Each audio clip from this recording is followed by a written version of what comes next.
ગઈકાલે સવારે 9:30 આસપાસ સોપાન 55 એક સ્કીમ છે ભાયલી વિસ્તારમાં.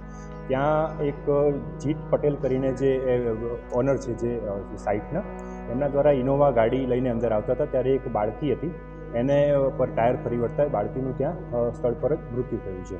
અને આ જે એક સ્કીમનું નામ છે સોપાન 55, એ ભાયલીમાં સિચ્યુએટેડ છે અને એના જ આ ઓનર હતા જીત પટેલ. ઘટના જે બની એના બાદ દીકરીને હોસ્પિટલ લઈ જવામાં આવી અને દીકરીને મૃત જાહેર કરવામાં આવેલી હતી.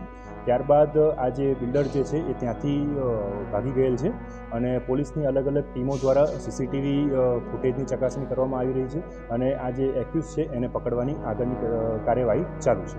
એ વખતે દીકરી ત્યાં સૂતેલી હતી અને આડી પડેલી હતી, એટલે આ જે બિલ્ડર જે છે એ અંદર ગેટમાં એન્ટર થતેલા ત્યારે જ એના પર આ ટાયર એનું ફરી વળ્યું. એ સીસીટીવી અત્યારે પોલીસ ચેક કરી રહી છે અને એ તપાસમાં આગળ જે ડિટેલ આવશે આપણી સાથે પણ એ શેર કરીશું. બિલ્ડર જે છે જીત પટેલ, એ પોતે જ આ ગાડી ચલી રહ્યા.